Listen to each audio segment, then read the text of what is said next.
75 صحابہ کرام ان کو یزیدی کہنا پڑے گا؟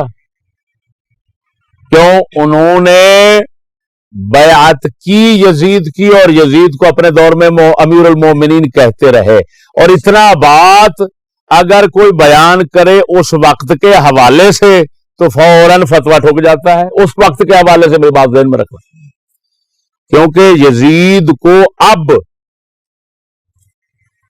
اب اگر امیر المومنین کہا جا سکتا ہے تو اس حوالے سے کہا جا سکتا ہے کہ تاریخ بتاتے ہوئے اس وقت کے لوگ اس اہل بیت صحابہ اس کو امیر المومنین کہتے تھے، اس کے حوالے سے۔ اب بلا ضرورت مقام مدح میں امیر المومنین کہنا یہ ٹھیک نہیں ہے۔ بات نہیں سمجھے؟ کیوں کہ ہم پہلے بتا چکے ہیں کہ ہم تعظیم فاسق لوگوں کی نہیں کرتے۔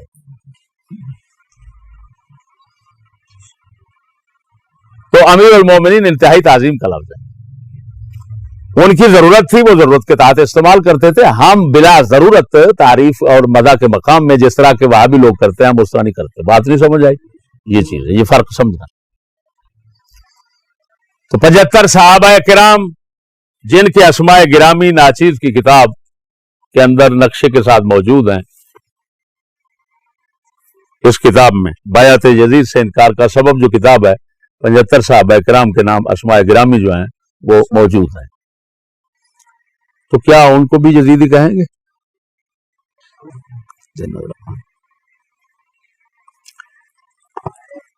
پھر یزید نے بھائی 3 حج کروائے،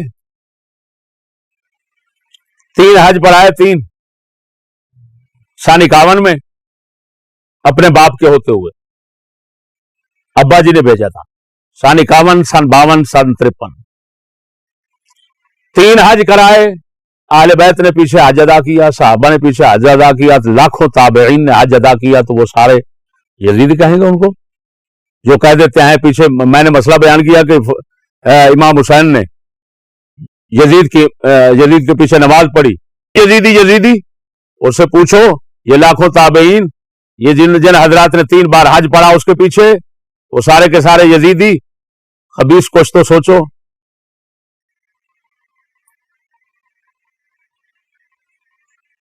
کسی کو تو چھوڑو،